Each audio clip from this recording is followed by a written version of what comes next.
Anyone that's been to a sporting event, the atmosphere before a game, I think Game Time Decisions has that same exact atmosphere. This is our arena.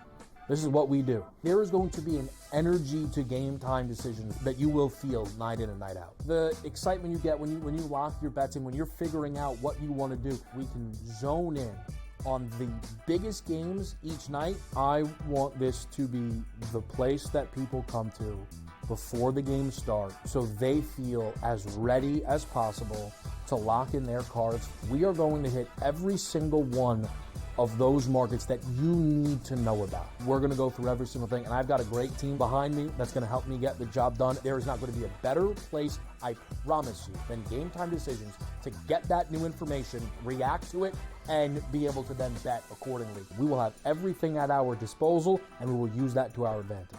I'm Kevin Walsh. Tune into Game Time Decisions from 6 to 8 p.m. Eastern on Sports Grid.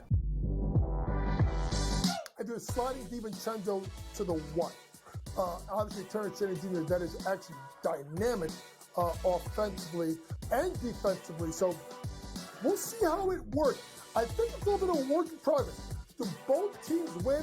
Yes. I don't think at the end of the day, Minnesota could have afforded to keep Cat, Rudy, and Ant for that amount of money. Betting above the rim, only on Sports Grid.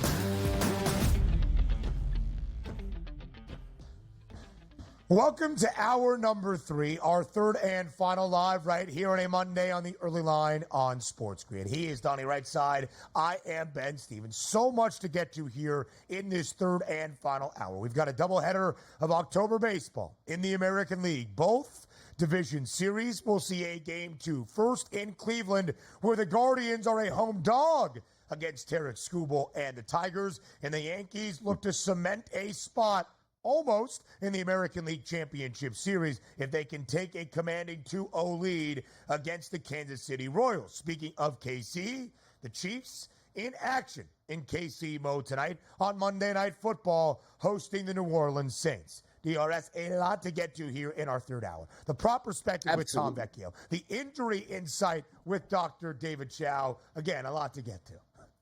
Yeah, a lot to get to here. Usually you're a lot to get to, which means I'm supposed to step in. We decided to take the extra long monologue. It's Monday. We're fired up, man. We do got to get to. Let's get to it. Yeah, let's go. Yeah, we certainly will, DRS. You know, we are keeping track of all of our Fade the Public polls throughout this year when there has been a question about a best bet, whether it's a money line best bet for a doubleheader on Monday Night Football or just for an individual game. The last time we asked the public, hey, what's the best bet? Thursday Night Football, the Bucs as a slight underdog in Atlanta. The public went with Tampa. Of course, the game goes to overtime. The Falcons win by 6 and cover. So the public now 3-4 in their best bets. Can they bounce back tonight in Kansas City? What's the best bet for Monday Night Football between the Chiefs and the Saints? You tell us and Fade the Public.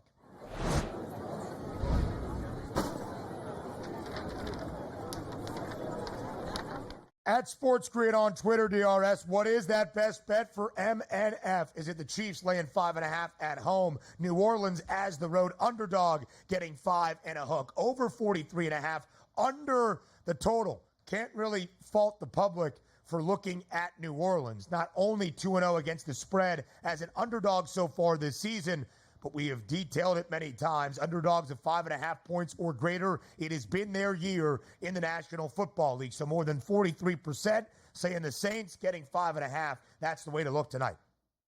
Yeah, Saints probably better on the offensive line, probably better at wide receiver, probably better at running back, maybe even better overall as a defense. But the one thing they don't have is Patrick Mahomes. But I do agree with the public. The public coming in here, Saints plus 5.5 with 43% of the vote. That's the way I went here. I just think we're in that no man's land of spreads where, yes, the Kansas City Chiefs probably should win this football game, but also the Chiefs' MO to not really be able to pull away because I don't think they have enough explosive plays. The only way tonight, Ben, for me, that keeps you from a Saints cover is if you're screaming at your TV going, come on, Derek Carr, you can't throw that pass. As long as he gives you a decent performance, you're going to be in it all the way through. And yes, maybe the Chiefs have the ball last in a tie game, and sure, they'll probably be able to get down the field because that's what Patrick Mahomes and Andy Reid do. Yeah. I'm taking the 5.5. I'm agreeing with the public today on that. Again, New Orleans 2-0 against the number as an underdog this year. 5.5-point dogs or greater in 2024 throughout the Week 5 Sunday slate. 19-4-1 against the spread. 13 of those 19 covers an outright victory, including both of the 5.5-point dogs or greater so far in week number 5. The Cardinals winning outright, getting 7.5 points in Santa Clara against the 49ers. The Giants winning outright, getting 6.5 points in the Northwest against the Seahawks yesterday. The Saints have already factored in to that 5.5-point dog or greater equation this year. They were getting 6.5 in Dallas week number 2. They hammered the Cowboys, winning that football game 44-19. The Chiefs DRS off to a perfect 4-0 start, and they've been booked as a favorite in all 4. They have covered in 3 of those 4 games. I'm fascinated by the total. New Orleans over in 3 of 4. KC well under in its last 2, having scored less than 40 combined points in the last 2 weeks. DRS, these were 2 heavily skewed under teams a year ago. New Orleans 11 of 17 games in the regular season. KC 14 of 21 on their way to winning a second consecutive Super Bowl. If you think the Saints do cover as a 5.5-point dog tonight, is it because both offenses are going back and forth? Is it an uglier game that stays under 43.5? Yeah, here's what you're going to have to look at, right? And sometimes it's just, hey, is Taysom Hill going to play for the Saints? Because if he does, that offense is unstoppable. If he can't go with that rib injury, then maybe they're not. But also, back and forth here, the Saints can score with you. Hear me out what I'm trying to say. But I don't think the Kansas City Chiefs MO anymore, the Tyreek Hill years, like, hey, man, you go into Kansas City, Ben, you better not punt the football, which means on every 4th and short you have to go because you know Kansas City is going to press you on that next drive. So I look at that 43.5 and say to myself, I think this stays under the total because I don't think the game situations will dictate a lot of big plays both ways. I love Steve Spagnuolo as a defensive coordinator. Maybe the defense right now is the MVP of the Kansas City Chiefs, even though you have Patrick Mahomes and Andy Reid on offense. But you need players to make those explosive plays happen. And if we do know from a New Orleans Saints defense that, again, Travis Kelce is going to be your main product there on offense, take him away and say, make a rookie wide receiver beat me up and down the field, and Kareem Hunt trying to resurrect his career. Those weapons aren't there. So we're not saying that they can't get to, let's just say, 45 or 50 points. I don't think the game MO starts off as, let's just throw it all over the place and see what happens. I think measured approaches from both sides with quality defenses bring the score a little bit lower. Weather's not going to be a factor tonight, though. That's 65 degrees at kickoff, light winds here, no precipitation. So we'll get a pretty clean night in Arrowhead, which usually would mean fireworks on the field. I don't think we get there tonight. This is a big game for both sides. The Saints can't afford to drop below 500. And if you are Kansas City, you want to make sure you stay with that pristine record, which again equates to me in a close game, which I'll take the Saints. But if we're just looking at that total perspective here, Ben, I'm not really excited to take the over tonight in prime time.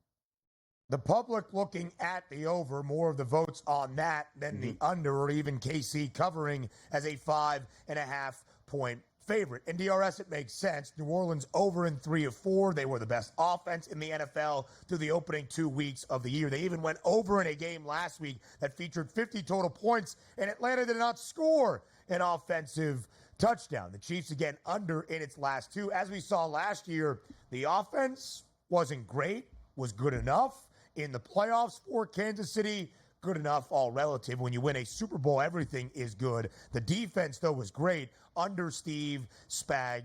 Nolo. When we look at the quarterbacks as we compare them tonight, Derek Carr, sensational in the opening 2 weeks of this season. He has been over his passing yards prop twice, never more than 250. Donnie, 5 touchdowns to only a single INT in weeks 1 and 2. 1 touchdown to 2 interceptions in the last 2 weeks, 2 losses for the Saints. Patrick Mahomes, by his own standards, has not been great this year. By his own admission, he needs to be better. An interception in all 4 games, 6 touchdowns to 5 INTs this year. He has gone over 230.5 in both week 1 and week 4, but it hasn't been MVP Mahomes to start this year for KC. No, it hasn't. And maybe we'll get back to that form, but I don't know how much of that form is going to be like, hey, let me throw 50 touchdowns in a season. That's not going to be there. The one thing we always know is Andy Reid is a wonderful offensive coordinator in scheming players open, but usually scheming very good players to get open. We might still think Travis Kelce is very good, but outside of last week, it looks like he's on his last legs in the NFL. And again, Xavier Worthy was a quality pick at wide receiver, saying, wow, the rich only get richer. Yeah, because he was supposed to be with Marquise Brown and also a healthy Rashee Rice and also a healthy Travis Kelce out there, which now looks like you're only getting really one of those players that you anticipated, and it turns out to be a rookie. Those are the issues, which means it's much more on Patrick Mahomes to make that perfect play, that perfect throw at the right time, which we know he can do, but there's not many bailout plays like, oh my goodness, it's 3rd and 8. Travis Kelce is wide open every single play. We haven't seen that this year yet. 7 grabs for 89 yards last week for Travis Kelce. There was a lot of conversation in the opening 3 weeks, despite the wins for KC. Did Travis Kelce still have it? He only had 7 grabs for 69 yards in 3 games. He equaled the receptions and had more yardage last week in week 4. Plenty more later. Pro Football Doc next.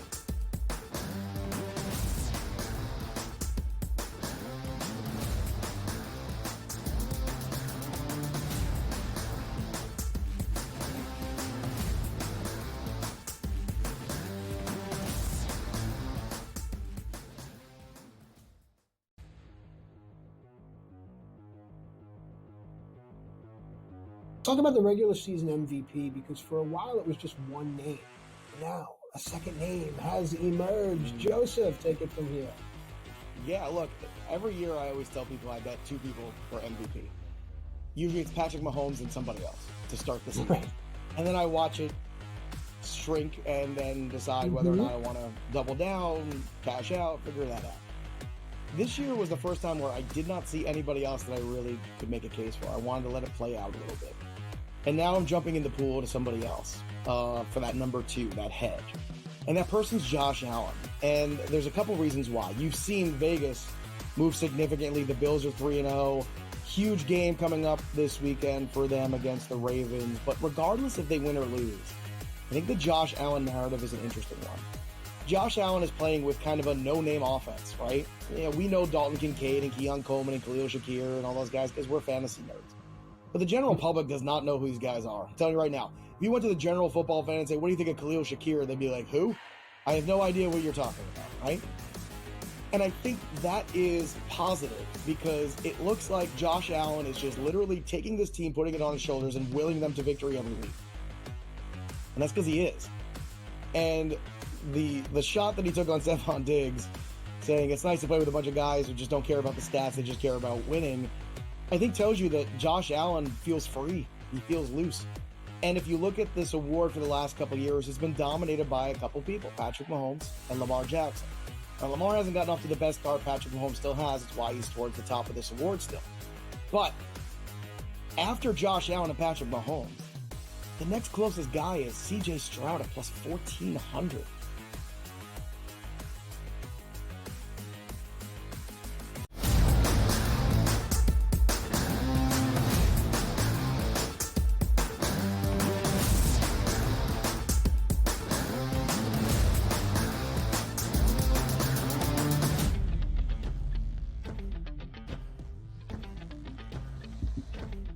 Live right here on the early line on Sports Grid. Every Monday, we give you the injury analysis and insight with the Pro Football Doc, Dr. David Chow. And one of the great reasons, Doc, that you got to go to SICScore.com. That's SICScore.com. And the great work that Dr. Chow and his team are doing at Sports Injury Central to know the health perspective, to have the field view of how positions of the entire roster looks entering a game. You really find those advantages. Doc, the SIC picks, the SIC picks yesterday for week number 5 were pretty good, huh?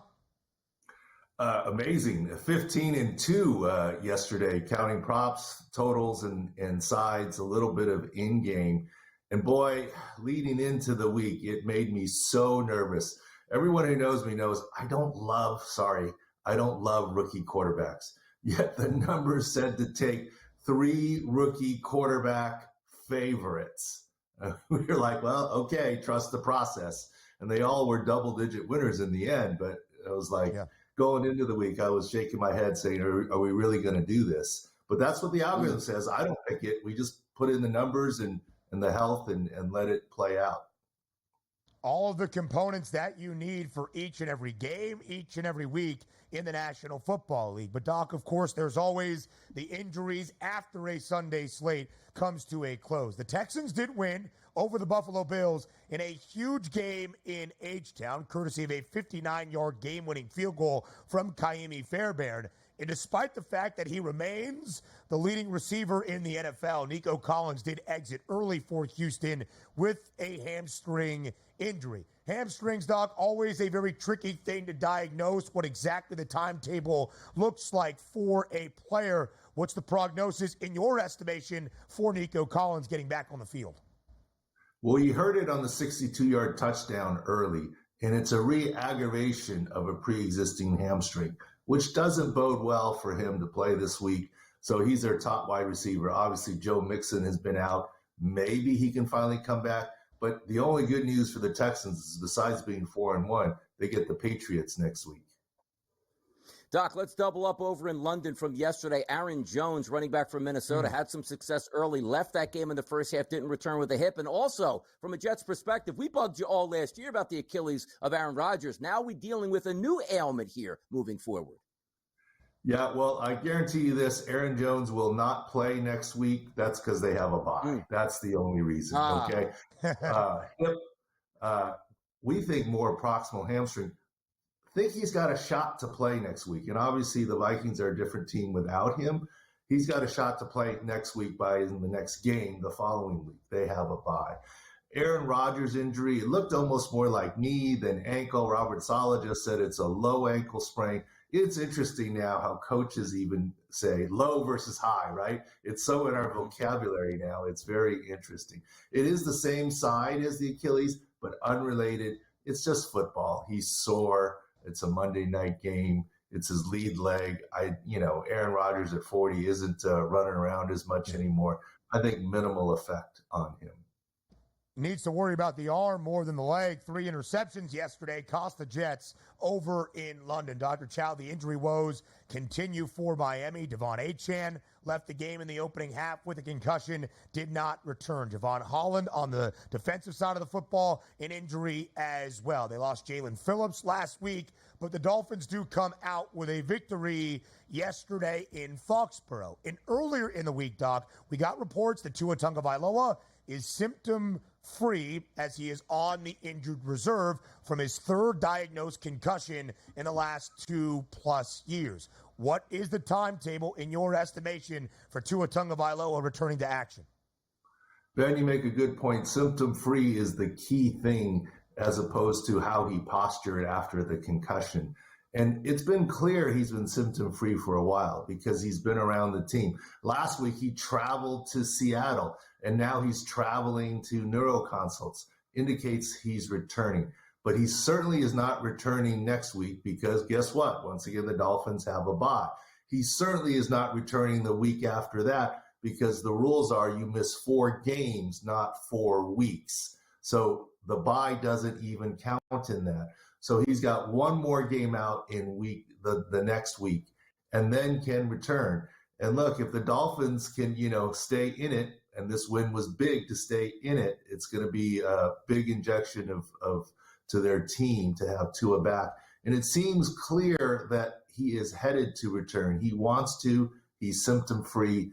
Of course, you have to go through several different neuros and get a unanimous opinion that he's able to return. But the NFL has already said they're not going to meddle in this in any way, shape, or form. They're going to let Tua make his decision and let the doctors speak what they're going to do. And there's not going to be anything coming from 345 Park Avenue, no additional hurdles or no changes to the rules or no advice from them. Doc, Monday Night Football, the New Orleans Saints and the Kansas City Chiefs. We head over to SixScore.com and check out some of the field views. I'm looking at New Orleans' offensive line, center, offensive guard, and offensive tackle on the right side, looking a little bit banged up. And also, any looks tonight for Taysom Hill and that rib injury, if he could be able to play tonight? Don't think Taysom Hill is going to make it, only because it's reported to be multiple rib fractures. A single rib fracture you can inject and play through. It's more pain tolerance. Multiple, you start worrying about another hit and internal organ damage. So lean towards no for Taysom Hill. And of course, offensive line issues that you signaled, and everyone knows about the offensive issues for the Chiefs with Pacheco out with a broken ankle and Hollywood Brown, and now Rashee Rice undergoing a knee scope first. And we still think it's posterior lateral corner. Long absence, but some hope to return. It will be really interesting to see how the Chiefs yet again overcome the injuries on the offensive side of the football. Travis Kelce, the highest receiving yards prop. Xavier Worthy, the speedster and the rookie out of Texas, expected to see his production take a spike offensively for the Chiefs. Dr. Chow, we appreciate the time as always. Thank you for the great work, and make sure to check out SixScore.com. That's how you get those winning picks. Dr. Chow, as always, thanks so much. Thank you. We also talk some October baseball. On the other side of the break, the 2 Game 2s and the ALDSs. Up next, here on the Early Line.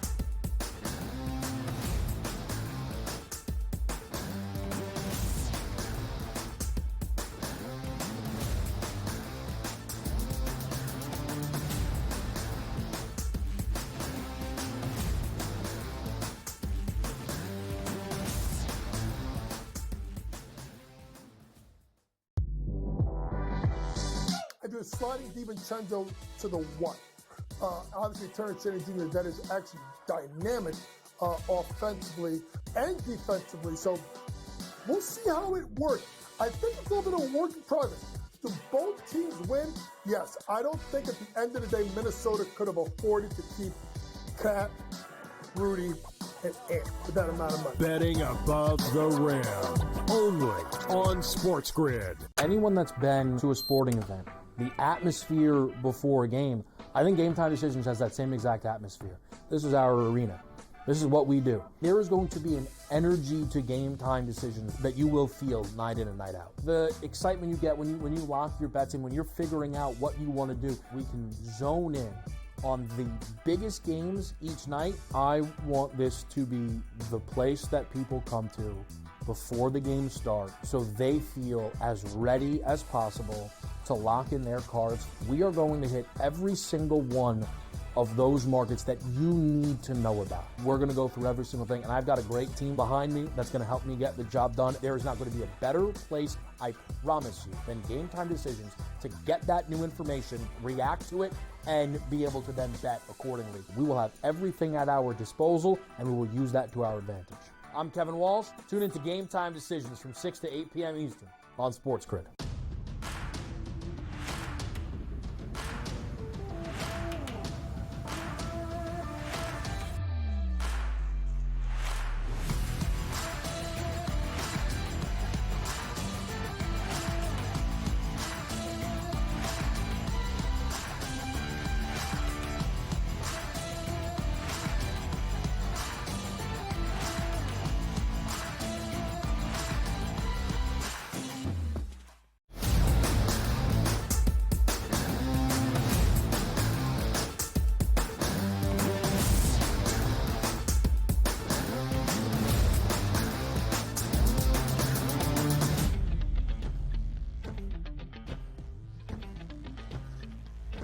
We saw the doubleheader of Game 2s in the NLDS yesterday. The Phillies walk it off at home against the Mets. They even up the set behind 6 home runs in a feisty environment in Los Angeles. The Padres score 10 and even the National League Division Series against the Dodgers at a game apiece. Tonight, 2 games in the American League Division Series. First in Cleveland, first pitch a little bit after 4 p.m. Eastern Time. The Guardians, a strong game 1, a strong opening inning of the opening game of the ALDS. They lead 1-0. But the Tigers are a road favorite. Why? The presumed and guy who is going to win the American League Cy Young Award, Tarik Skubal, is on the bump for Detroit. The Tigers DRS, a -130 road favorite in the land. Will Detroit even up the ALDS when the night is through?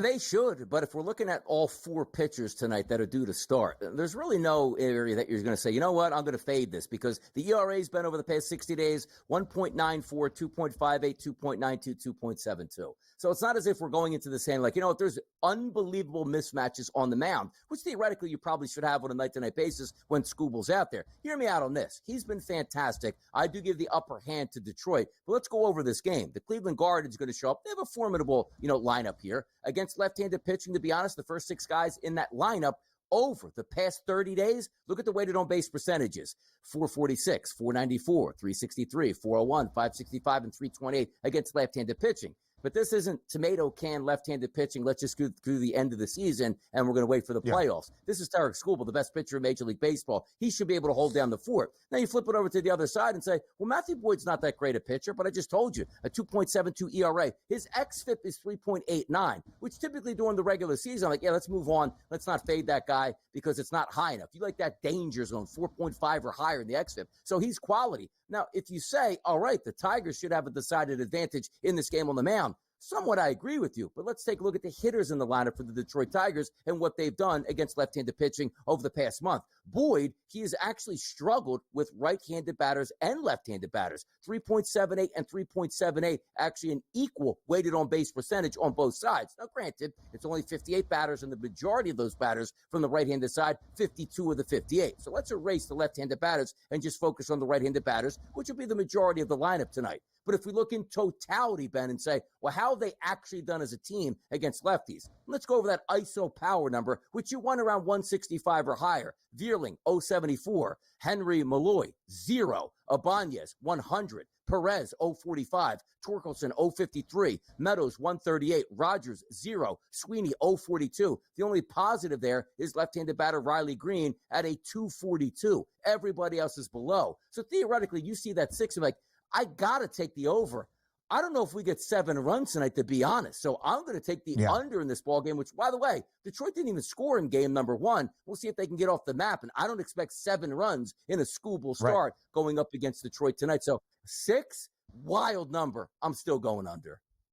6, a flat 6, not even 6 and a hook. Unbelievable. 6. That is the number. Tarik Skubal, sensational in his opening start last week in Houston. Can he continue that today in Cleveland? Now let's go to the Bronx. The Yankees, they came back to win in game number 1. The Royals did not make it easy, but Alex Verdugo delivering for the Pinstripes. So the Yanks, a home favorite, -152 against Cole Ragans and the Royals. Ragans outdueled Corbin Burns a week ago in Baltimore. DRS, will KC even the set? Will New York take a commanding 2-0 series lead back to Kauffman Field? Going to have to take a little bit of a leap of faith here on the Royals. I'm going to tell you why. But before we get there, Ragans, last 60 days, 52 and a third innings pitched here. You take a look at Rodon, 49 and a third innings pitched. Very similar ERAs, 2.58 here for Ragans, 2.92 for Carlos Rodon. xFIP numbers, similar also. So what's going to give here in the rotation? Carlos Rodon's a left-handed pitcher, Ben. Last 95 batters he's faced in totality, 77 of those have been right-handed batters. Check this out. A 250 ISO and a weighted on-base percentage of 357. So then you perk up and say the only lefty in this lineup is probably going to be the Pasquatch, Vinny Pasquantino. But if we remove him from the equation, which he hasn't actually had too many at-bats against left-handed pitching because he was injured, the rest of that lineup outside of Hunter Renfroe, 0, 0, 0, 0, 0, 0, and 0. That's the ISO power numbers against left-handed pitching for the Royals over the past month. Come on now. So the leap of faith is Rodon's going to get hit because he can't get out right-handed batters, but the Royals right-handed batters can't hit left-handed pitching. Go Royals. ISO power number. Take a shot. The prop perspective on this Monday next.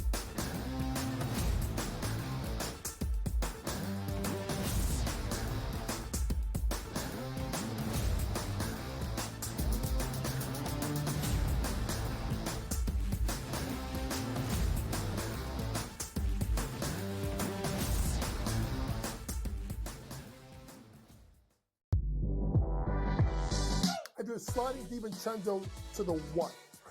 Obviously, Terrence Shannon Jr., that is actually dynamic offensively and defensively. So we'll see how it works.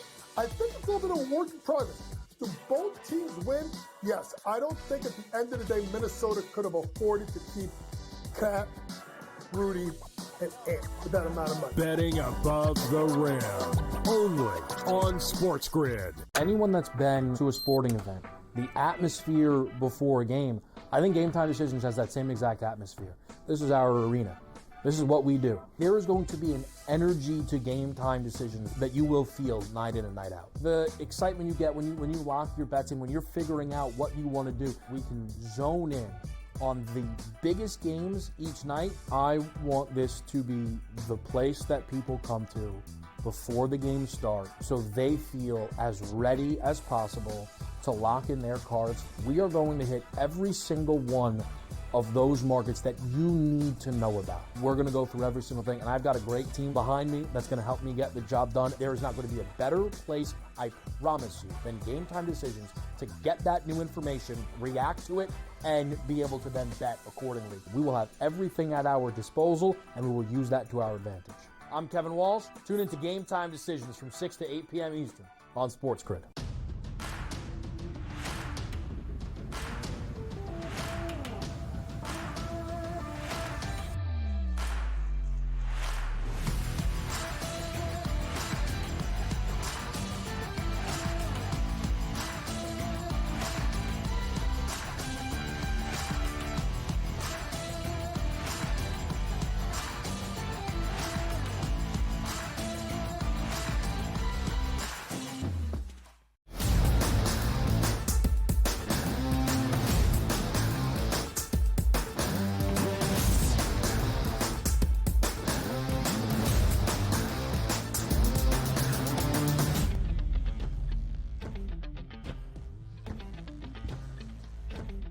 On a day like today in early October, it's where the jack of all trades comes through in a big spot. It's Sports Grid's Tom Vecchio here with the prop perspective on this Monday on the early line. Monday Night Football in Kansas City. It's the Chiefs and the Saints in a doubleheader of American League Division Series action in playoff baseball. In New York, it's the Yankees and another team from KC and the Royals, and it starts a little bit after 4 p.m. Eastern time in Cleveland, the Guardians and the Tigers. Vecchio, we appreciate your perspective on everything here on this Monday. Yeah, I am ready to roll. Super interesting game tonight. What will the Chiefs offense look like without Rice? Who's going to step up? A couple baseball games to get to. NHL opening night tomorrow, or I should say mid-afternoon. Let's get to it.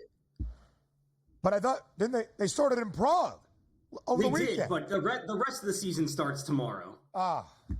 That sounds like a great scheduling job by the National Hockey League. All right, Vecchio, let's talk about Monday Night Football. 5.5-point spread in favor of the Chiefs at home in KC inside Arrowhead. Total 43.5. We always start with what the numbers of the expected outcome is going to be and how it informs our game handicap. So what are the numbers telling you about Monday night to end out week number 5?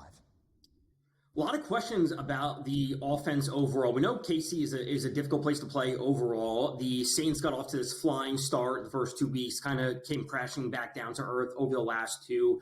Kansas City, they've looked okay this year. Like, Mahomes isn't putting up like amazingly flashy numbers, and now their offense is at the weakest it's been really at any point over the past 2 years. So, to me, this is looking like a bit of a grinded out game for both of these teams. I think the defenses should step up. I do think that they're can be some strong takeaways from the Kansas City offense of what we are going to see from them moving forward. We did see a big game from Travis Kelce in their most recent outing, but who is going to be that number 2 option behind him? It's going to be Xavier Worthy, a player that I've spoken about, since opening night a couple weeks ago on that Thursday. I've been very high on him, but I also have my eye on another wide receiver, which we'll certainly get to. So I think this game has a lot to take away from in terms of projecting forward for especially the Kansas City offense.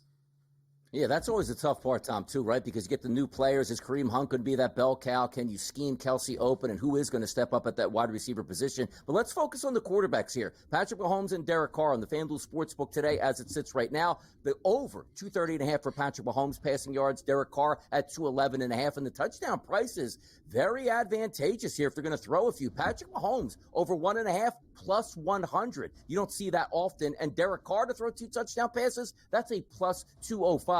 From the quarterback position, Tom, what's the expectations tonight? The expectations are pretty modest. We've seen Carr struggle at playing at Kansas City throughout his career, obviously when he was with the Raiders. I don't like buying into trends too much, but these numbers are pretty modest, like you said, and we rarely get plus money on a Mahomes touchdown prop. And I think that gives us a very modest offensive expectation overall of what we should be seeing. So I'm not expecting this game to fly over. I think we could be in for a 24-20 kind of victory. I wouldn't be surprised if the Chiefs kind of, eke it out at the end as they tend to do. They don't end up covering. They come away with the win. I'm not going to say a sloppy game, but I'm going to say temper your expectations for tonight is the best way to put it.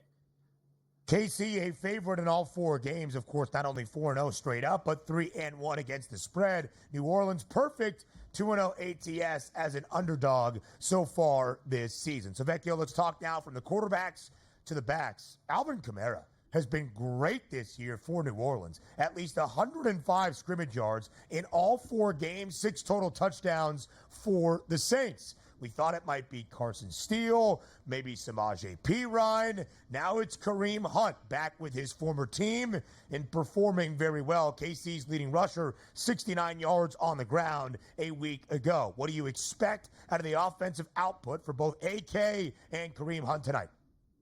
I expect it to be big on both sides. Coming into this game, I'm thinking, do the Saints want to turn this game into a bit of a shootout? Do they trust Carr to sling the ball 35 times? Going up against the Chiefs defense, especially the secondary, which I'm very high on. I think they obviously bring good pressure. Again, a place that he has struggled. So I'm turning to Kamara as a very, very solid option. I think Hunt is that key option for the Chiefs offense. Again, as you said, 69 yards last week on 14 carries, 45% of the snaps ahead of Carson Steele, was at 40%.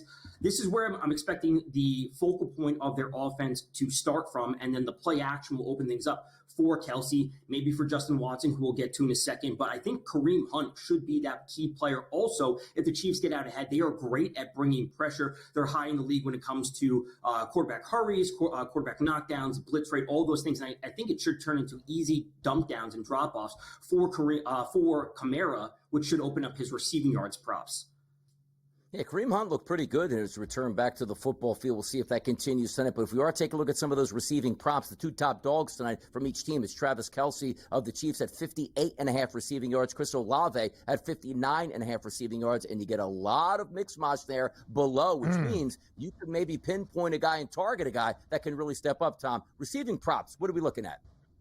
Well, for Chris Olave, he should be lined up against Trent McDuffie, which has me concerned overall. Rashid Shaheed is that downfield option for the Saints, and he has a massive ADOT. He can get that reception prop done in like literally 1 or 2 catches. So that's just interesting as a game plan thing. If they do fall behind, they can take those deep shots. Rashid Shaheed can break that off. Justin Watson is my favorite tonight. Over 24.5 yards for Justin Watson. This year, he leads the team with an 11.1 ADOT, 14.2 air yard share. Last year, his ADOT was up at 17.5, 23% air yard share. He has the 3rd most snaps among wide receivers. That is now 2nd without Rice. Last year, he was also 3rd. The Saints, coming into week 5, they've allowed the 9th most receiving yards to wide receivers, up at 654. And Watson now leads wide receivers with 1.2 yards per route run. So over 24.5 yards for Watson. Listen, if Kelce's number 1 and they're going to be potentially scheming against him, Watson is the clear number 2. I think he can get over this number very easily tonight.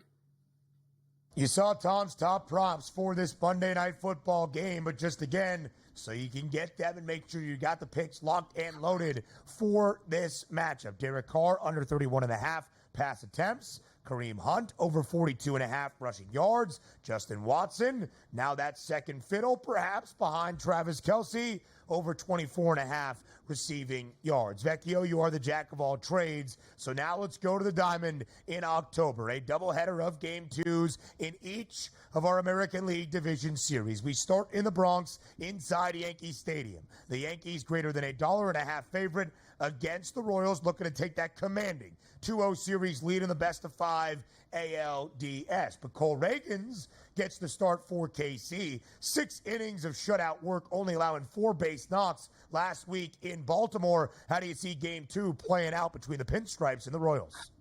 Well, the biggest question for Reagans is his calf, or dealing with the issue that he got pulled out a little bit early. So I just want to double check on that. His line was sitting at 5.5. The over was juiced on his strikeout prop. Frankly, when it comes to this game, the most interesting prop that I think would be Sal Perez to record an RBI at plus 140 or thereabout. We saw all of their production, or the majority of the production from Kansas City, come from the bottom portion of their lineup. Bobby Witt was pretty quiet. Perez was pretty quiet when it comes to the RBI. So I'm expecting that to flip. I will always buy into Perez going up against a lefty. And I know, Donnie, you spoke about the splits versus lefties in the previous segment, but Perez is too good of a hitter. And they mentioned it in the broadcast in the most recent game. He does not strike out a lot, and he does not walk a lot because he puts the ball in play. So Massey and Witt getting on base, Garcia potentially getting on base, leaves him in a spot for potential. A fly ball, a sac fly, can cash as an RBI prop. He doesn't even need to have a hit. So that's where things stand, Vecchio, for the game up in the Bronx. Now let's move quickly to Cleveland. The Tigers send out Tarek Skubal, and because of it, Detroit a road moneyline favorite against the Guardians, who wins Game 2 in the land. I think the Tigers do take this one. I've been high on Skubal the entire season. I wish I had a Cy Young future on him, but I would certainly take him. I believe his prop is still sitting at 5.5 or 6.5 in terms of his strikeouts. I might take a little bit of a sprinkle on 7+. He has to be their ace. He has to stem this flood that they had, especially with their bullpen getting kind of worked over in that first game. They need him out there for a lot of innings. Tom Vecchio, we appreciate the time as always. We get you set for this Monday. Next.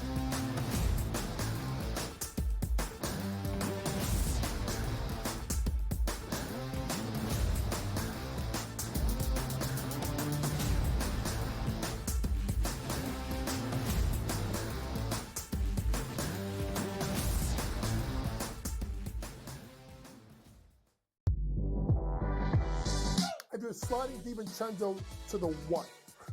Obviously, Terrence Jennings Jr., that is actually dynamic offensively and defensively. So we'll see how it works. I think it's a little bit of a work in progress. Do both teams win? Yes. I don't think at the end of the day, Minnesota could have afforded to keep Cat, Rudy, and Ant with that amount of money. Betting above the rim, only on Sports Grid. Anyone that's been to a sporting event, the atmosphere before a game, I think Game Time Decisions has that same exact atmosphere. This is our arena. This is what we do. There is going to be an energy to Game Time Decisions that you will feel night in and night out. The excitement you get when you lock your bets in, when you're figuring out what you want to do, we can zone in on the biggest games each night. I want this to be the place that people come to before the games start so they feel as ready as possible to lock in their cards. We are going to hit every single one of those markets that you need to know about. We're going to go through every single thing, and I've got a great team behind me that's going to help me get the job done. There is not going to be a better place, I promise you, than Game Time Decisions to get that new information, react to it, and be able to then bet accordingly. We will have everything at our disposal, and we will use that to our advantage. I'm Kevin Walsh. Tune into Game Time Decisions from 6 to 8 p.m. Eastern on Sports Grid.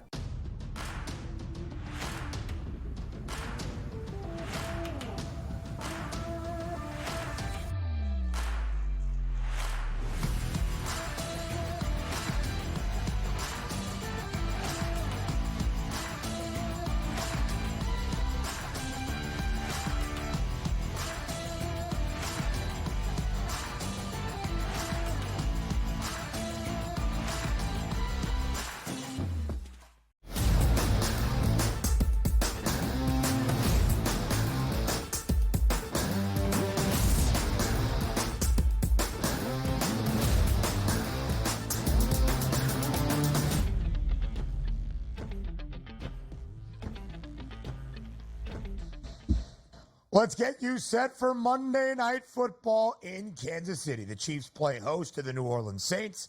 5.5-point spread in favor of KC. Total stands at 43 and a half. DRS, we have talked about this often.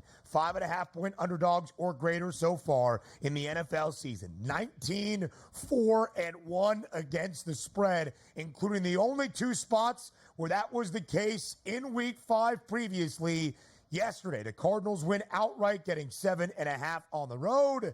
The Giants win outright as a 6.5-point road dog in Seattle. So of those 19 covers, 13 outright wins as well. Will the Saints continue the trend so far in 2024? I think they will. I do. Like, you can see this game, and if you're just playing it to the number, right, 23-20, right around that total number, right around that spread, which is coming in at 5.5. I think that's legitimate, where maybe the last team standing is the last team with the football, driving down the field to kick a field goal. And again, we're not worried all that much about weather conditions, 65 degrees, no real winds to worry about, and also precipitation in the forecast. So I think we'll get a pretty clean effort. But the question is going to be is, how do we actually get to the finish line? And for me, it's the Kansas City Chiefs I'm worried about. Is it Kareem Hunt? Did he maybe have that little adrenaline rush in his first game back and then settles back into reality where he just got brought back into football? Can Xavier Worthy, even though he was drafted high, really be that number one that the Kansas City Chiefs can lean on? The one thing we do like is you are planning on that. The reason I say that is sometimes you get into games where your wide receiver gets hurt, where the game plan's already in. It's hard to adjust on the fly. Now, coming into the game, you know Rashee Rice isn't going to be there. So Travis Kelce, how are we getting him open? Xavier Worthy, how are we getting him open? Juju Smith-Schuster, can he enter into the game plan once again? And is it going to be more of up-tempo, as Joe Lisi would say, tempo, tempo, tempo? Or are we going to slow this game down and play it more to the under? Because the win is what really matters at this point. That's what I'm trying to gauge right now. But I do believe, keep it simple here. We know Travis Kelce is going to be schemed open. I don't care if the Saints know he's going to be open. Xavier Worthy is not just going to be a guy that's going to run, 70-yard streak patterns a whole game just to try to distract the defense. He's going to be involved in the game plan. Those are the two guys I'm going after, because the last thing you want to do is say to yourself, hey, you know what? I'm going to go after Juju Smith-Schuster's 16.5, only to him have one target and no catches tonight.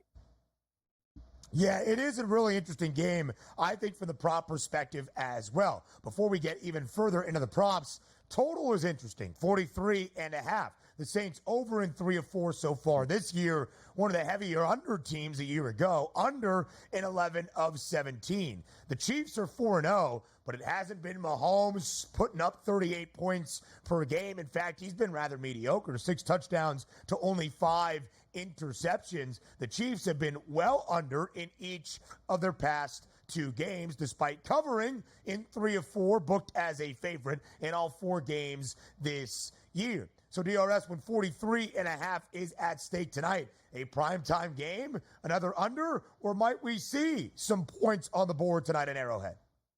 I know it's so tough to say an under in Kansas City when you're not talking about, like in the past, 52.5, 53.5. It's 43.5. So when you just put those simple numbers, as I said, both of these teams getting around 20 points puts you in the ballpark. You can see that happening, but I don't know if that's going to be the case, because I understand it's Patrick Mahomes. He should be able to win this football game just on his talent alone and Andy Reid calling the plays. But you still have to have those explosive plays downfield. If you know from a Saints perspective that on the outside, Xavier Worthy is really the only deep threat, you roll a safety over coverage, you add an extra linebacker, and the Saints have some talented and athletic linebackers to try to slow down Kelce. I just don't see where the big plays come from. And also, Kansas City on defense, they're a pretty good defensive unit here, and Steve Spagnuolo has those guys cracking. I trend towards the under in this game. Now, Grant, usually I'm just a prop player. I'm going to take some overs, and I'm hoping offense. But I don't know if we see that 50-point game tonight. It just seems like a slower tempo to me. Will it be as low as the Philadelphia Eagles played the New Orleans Saints? No, it's not going to be that low. But it's going to be in that 20-17, 23-20 type range for me. Mm-hmm. When you saw the quarterback comparison as well, both QBs have gone over their prop twice this year, but neither has been overly prolific. Carr has not thrown for more than 250 in any of the 4 games. Mahomes over that number in week 1 and week 4. I mentioned it, 6 touchdowns to 5 interceptions. Patrick Mahomes has thrown a pick in all 4 games this year. Derek Carr in his opening 2, New Orleans victorious, an offensive juggernaut. 5 touchdowns to only a single interception. Last 2 weeks, only a single touchdown to 2 INTs. Both quarterbacks heavily juiced to throw a pick tonight. Minus 140 for Mahomes, minus 152 for Derek Carr. The running back's interesting as well. Again, what do we see out of Kareem Hunt? What do we see out of Alvin Kamara, who has been sensational this year? Expected DRS to post about 100 scrimmage yards tonight for New Orleans offense. He has had at least 105 scrimmage yards in all 4 games so far for the Saints. Yeah, with Taysom Hill being out, he's going to be the touchdown guy, which means you get inside the 5-yard line, he will get those carries. But also, you're right. If the defenses are good and the play is a little bit slower, you're going to take a lot more of those checkdowns if you can't go to Olave open deep, or let's just say Rashid Shaheed. So I am looking forward to a big night for Kamara. Let's just say this, Ben. You wake up tomorrow morning and read the press clippings without seeing the final score. Kamara had 78 total yards on the ground and receiving, and then also did not score a touchdown. There's no way the Saints can win this ball game. So there is that. I always like to take that appeal to say, if you're looking for the Saints and think they can hang around, they're not hanging around unless Kamara has a very good night. He doesn't have to run for 150 yards, but get up somewhere around 100 total yards and a touchdown. That'll keep them in the ball game. And I do think Kamara should be that lead dog for the Saints tonight. 69 yards for Kareem Hunt on the ground last week. Samaje Perine, though, the game-winning touchdown for KC in the fourth quarter on the ground last week in L.A. DRS, you mentioned Travis Kelce. You mentioned the other side for New Orleans. Just want to stress this. 7 grabs for Kelce last week on 9 targets for 89 yards. More yards last week than in the first 3 weeks combined by a 20-yard difference. That's how good Kelce was in week 4 and some of the questions in the opening 3. If you had a favorite prop bet tonight before you go, what would it be? I would probably say if we're trying to scan, it would still be, I don't know, it's probably Kamara out of the backfield at 33.5 yards, because I think the checkdowns are going to be there. That's 1 or 2 screens that could pick up 15 or 20 yards and make it happen. The one thing I'm not doing tonight, Ben, I'm not going way down there and saying, give me Noah Gray for all the marbles at 19.5. Stick with what you know. Alvin Kamara. DRS, enjoy the money line. We'll talk Thursday. More on the early line up next.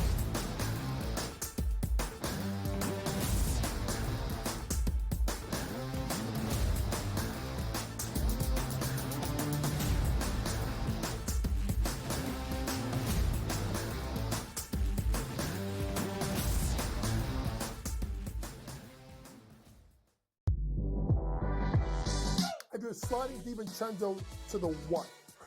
Obviously, Terrence Shannon Jr., that is actually dynamic offensively and defensively. So we'll see how it works. I think it's a little bit of a work in progress. Do both teams win? Yes. I don't think at the end of the day, Minnesota could have afforded to keep Cat, Rudy, and Ant for that amount of money. Betting above the rim.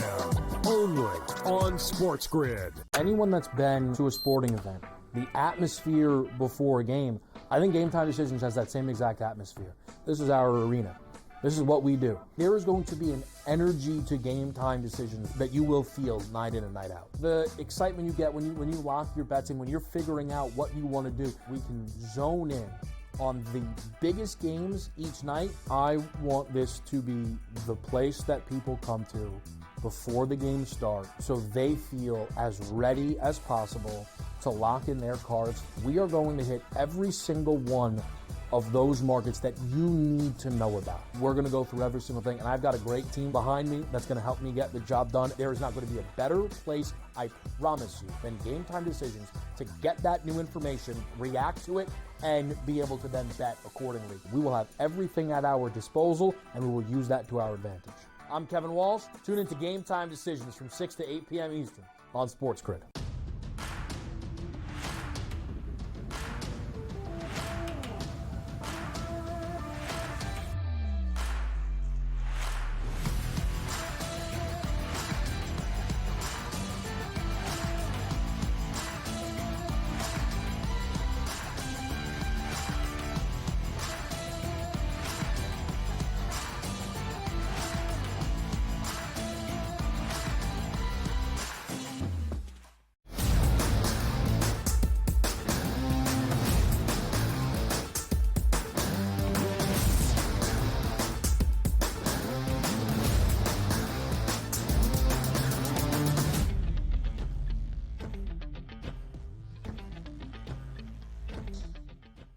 Live right here on the early line to round out this Monday on TEL. Of course, Monday Night Football tonight in Kansas City, the Chiefs and the Saints. Did want to mention Chris Olave. You saw the receiving yards prop. He's had at least 81 receiving yards in 3 consecutive games for New Orleans. There is no doubt he is the top target of Derek Carr. Keep an eye on his prop tonight against Kansas City. I don't expect it to be an overly offensive game. In the Fade the Public poll, we showed you all the options. The least amount of votes was the under. I actually lean under tonight, just given where these two offenses are entering and how great the defense has been for Kansas City with the offensive issues for the Chiefs, at least injury-wise, and where New Orleans has come back down to earth in the last couple of weeks. But we did see a lot of scoring in week number 5. We will see if the trend of 5.5-point underdogs or greater continues tonight in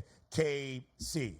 So week number 6 of the college football season was the day of the underdog. It was the day of the upset. It was a ton of ranked teams getting upset on Saturday, 7 in total in the entirety of the week 6 slate. The most we have seen any individual weekend of a college football campaign since 2018. And that's the beautiful thing about the sport of CFB. You can expect chaos even when you're not expecting a ton of marquee matchups. It's one of those things where you have a quiet weekend and then all of a sudden it leads to upheaval. Because to end out September, we had 4 ranked versus ranked top 25 tilts in the game of the year in Tuscaloosa. And we knew that the second Saturday in October was going to be glorious. And of course, the opening Saturday of the month delivers. But Saturday, October 12th, has been a day we have circled and a day we have looked forward to all year long, even back in the summer months. And although it loses a little bit of luster with USC losing on the road, Tennessee losing on the road, it is still going to be a monumental Saturday in the sport. Number 2 versus number 3 in Eugene on Saturday. The Oregon Ducks play host to the Buckeyes of Ohio State. Oregon, 3.5-point home underdog inside Autzen Stadium. When this line opened up in the summer, it was much closer to a pick. The Ducks have not been a great cover team this year, despite perfect 5-0 start, just 1-4 against the spread, the only cover against Oregon State, but of course they have not been booked as an underdog so far this season. Ohio State now 3-2 ATS, and they have covered in both of their Big Ten games to start this year, 27-16-2 ATS in the 6 full seasons now under Ryan Day in Big Ten play, second best cover percentage in the conference in that span. The Red River Rivalry in the afternoon hours at the Cotton Bowl at the Texas State Fair in Dallas. For the first time as SEC foes, it's Oklahoma and Texas. Both teams on the bye a week ago. Texas, after Alabama gets upset by Vanderbilt, now the number 1 team in the country once again, and laying 14.5 points. The Longhorns 4-1 against the spread so far this season, a favorite in all 5 games. And they have covered in games against power conference competition to begin. Top 15 tilt in the Bayou. It's LSU and Ole Miss under the lights inside Tiger Stadium, one of the best environments in all of college football. LSU getting 3.5 at home. I would expect to see some points in that game. Ole Miss bouncing back from its opening loss of the year on the road, easily covering in Columbia, winning 27-3 as a 9.5-point favorite against South Carolina. This is really the game that loses the most luster. When we looked at potentially 4 top 20 tilts on Saturday, we thought this might be a top 10 affair inside the Coliseum in the afternoon hours between Penn State and USC. But the Golden Gophers had other ideas. Minnesota pulling off the upset over Southern Cal on Saturday night in the Twin Cities. So USC was 11th entering the game, now completely outside of the top 25. Penn State up, though, to number 4 in the country, laying 4.5 on the road in the Coliseum. USC's defense needs to be really good on Saturday against the duo in the backfield in Happy Valley. Tennessee loses its first game. Florida knocks off UCF. The Gators back above 500. The Vols still a 15.5-point favorite in a crucial Big 12 battle in Boulder between Colorado and Kansas State. The early line returns tomorrow, 8 a.m. Eastern time on Sportsnet.